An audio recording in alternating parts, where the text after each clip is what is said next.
It's time to show you the all-new Mercedes E-Class. Here with Thomas and Autogefühl in 4K, full screen, full length.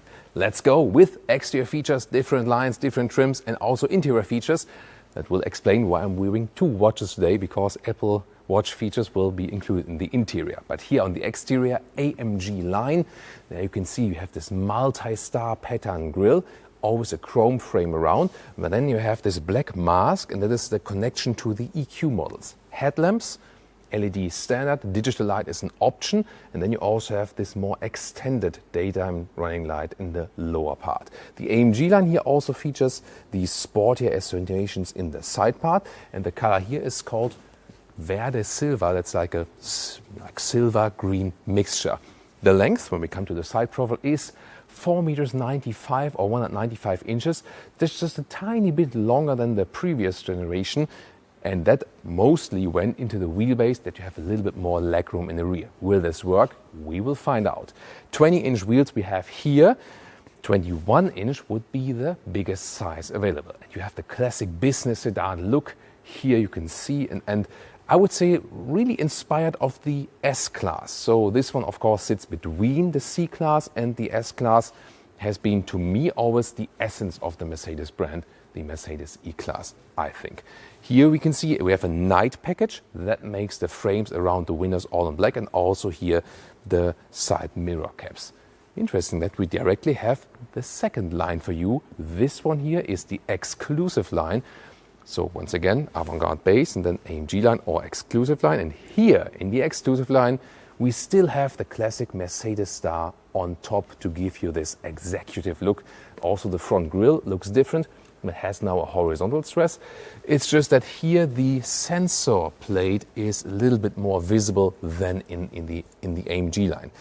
Also here in the lower side part, the graphic is different. And if you would now think of a base E-Class in new generation, it would have more this graphic in the lower part, but then more the grille of the AMG line, like this mixture. And a special new optional feature here, the illuminated front grille, available for all different grille versions. You can see it goes all the way around on the inside. Works even while driving. It is connected to the main headlamp unit. So usually when you activate the daytime running light only, it would not appear, but it does now here in the show mode. Here in the AMG line front grille, I think somehow fits a little bit better to the AMG line, doesn't it? Here in the side profile of the exclusive line, we see the standard chrome frames, and I think it just fits the vehicle better, doesn't it? Towards the rear, we can see the rear lamps are already beginning right here, and we have an interesting new signature. This will be the same no matter which trim you pick. Once again, the chrome stress here. And in the lower part, is that a case for the Autogefühl fake exhaust police? Yeah, maybe not. I think we can still live with that. But when we then move to the AMG line, this is a clear case for the Autogefühl fake exhaust police, because this, there is nothing actually on the inside. But technology-wise, very interesting, they now also offer rear axle steering.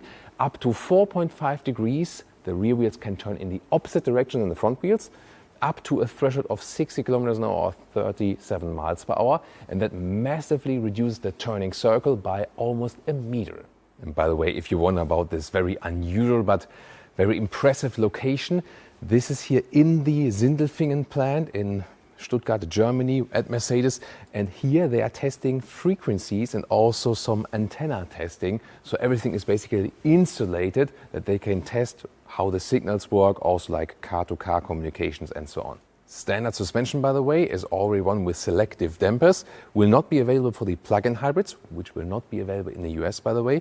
And optionally, you can always get an air suspension, Airmatic, and that is also coming with a package together with the rear axle steering. I really like their key fob, good quality. And when I open the vehicle here, or when I slide it, then these flush door handles come towards me. They are standard. Cool, I think, the illumination, but I mean, these flush door handles, sometimes I think they're over-engineered. What do you think? Here, door closing sound.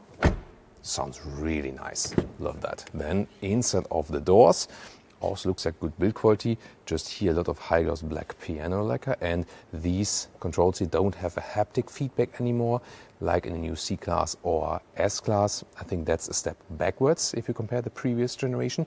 Optional 15 speaker Burmester sound system, or Burmester. Then here we can see the new interior here.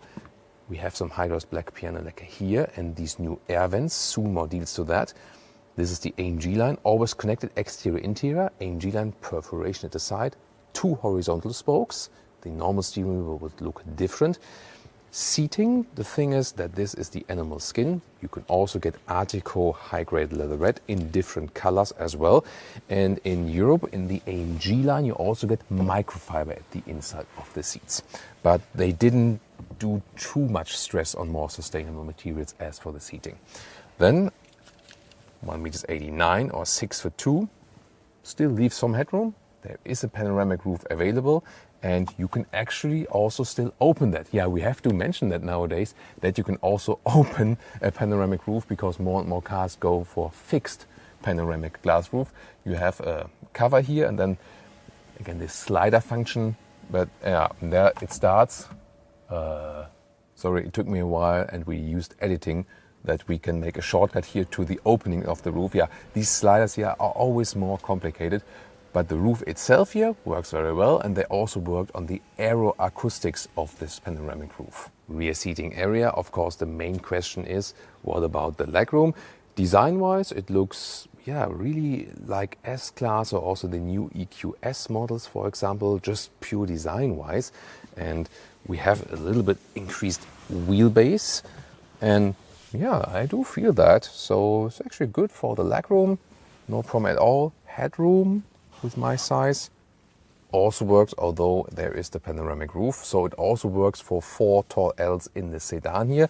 It's still a combustion engine model platform, of course, and rear-wheel drive or optional all-wheel drive with a rear-wheel bias. That also means we have a massive middle tunnel, and sitting in the middle part is, yeah, always somewhat a compromise indeed, as you can see, obviously. Interior cockpit overview. This is the new Mercedes Superscreen. You remember the Hyperscreen that was bigger. Here a 14.4 inch central screen, and then it is a Superscreen when you also have the passenger screen. A base setup would look the same size here, but then would have the decor element here in the same style as this lower decor element, which is, by the way, either here this, you know, more modern carbon fiber tech look alike, or standard would be a matte wood. I love how they integrate the ambient lighting here around. That's what they can really do. Digital instruments. What you cannot see is the 3-dimensional effect that is an option.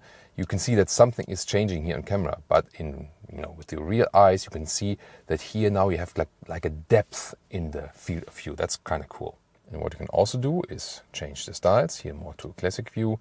The first one was the sport view, or for example to the car internal GPS. And head-up display, you can also change the view styles for that. On the steering wheel, again, hashtag capacitive BS, and that leads to that sometimes you switch left and right to here, nothing happens. Or when you correctly hit it, sometimes it works, but then it also happened to me that I swept right, but then suddenly landed in this lower menu again. You know, here, now it works, but there are so many situations where it doesn't work. Wait a minute, who's spying on us now? Well, you get this new menu structure, more visible actually. In apps, you find the camera, which is a selfie camera. Hey guys, what's up? And you can also use this one here for video conference calls, for example. And now the solution to the riddle, why I'm wearing the Apple Watch here. It can now receive the Apple Watch data via the smartphone then, and showing, yeah, this is a quite high heart rate for me for stationary stuff, because it's really hot in the studio here. This can also lead to some programs that the car suggests, hey, take a break, or I introduce a special AC program and so on. And talking about the AC, there is a special new function, digital vent control. And by that you can automatically adjust the air vents. Do you see that, Michelle? Here, how they automatically adjust. But the cool thing is, you can still operate them manually. That is possible without breaking it. So they intentionally went for that. Yeah. Is it a useful feature? Do we need that? Tell me in the comments. You see, the emphasis of the new E-Class is tech gadgets. And two more I have for you. The first one is here, the routines. This is where you can actually set like an automation in the screen. For example, if climate is below 10 degrees Celsius, or maybe like below, I don't know, 60, 50 Fahrenheit, whatever, then action seat heating. That would be with steering wheel heating. This would be one routine you could set. I activated some music now, and there you can see the new function. Of course, you can also turn it off. The active ambient lighting. And when there's some bass in the music, for example, you see here, but it works also with radio, you can see how the ambient lighting is dancing. Michelle earlier was suggesting, like, is that broken? No, it's a feature. It's not broken.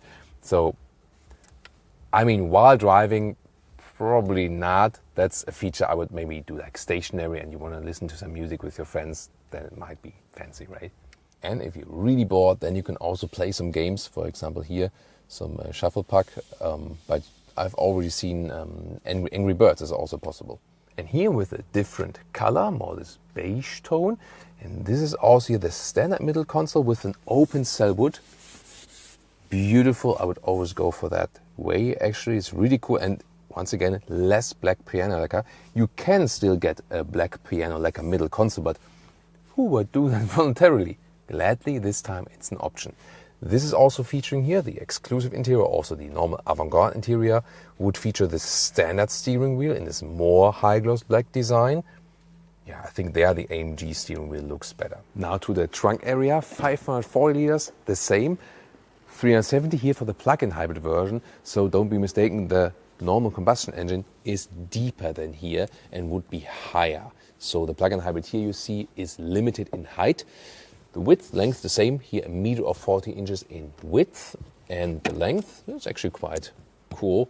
Here 113 in meters or 44 inches. And we can also fold the seats, pretty cool. That's a very good function. And if you want more space, later on there will also be again the estate model.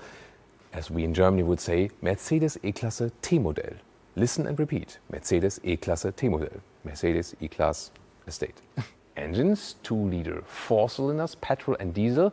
Based on that also on available markets, the plug-in hybrid models, both for petrol and diesel. And later on, once again, 3-liter 6-cylinder, petrol and diesel. We will keep you updated with this development. On the plug-in hybrid side, by the way, quite a large battery, 25 kilowatt hours net, and this will give you an electric range of around 100 kilometers or 60 miles in good conditions. But the US market, once again, does not get the plug-in hybrids. There probably also the 3-liter 6-cylinder petrol engine will be more important. Would you go for the AMG line, or would you still stay with the standing upright star? Tell me in the comments. Nautic Blue is the vehicle color right here, by the way, and well, I mean, when I was driving with my dad in the W123 down the motorway, and I'm like, come on, drive even faster, Daddy. Wow, that was an amazing experience, and this was a predecessor of the E-Class. And at that point, as a kid, I would have never imagined that at one day I sit in an E-Class playing Angry Birds on the infotainment system and listening to a pumping ambient lighting sound. That's how life goes. Well, yeah, full of tech, definitely. Do you like it? Tell me in the comments the features you love or maybe you hate.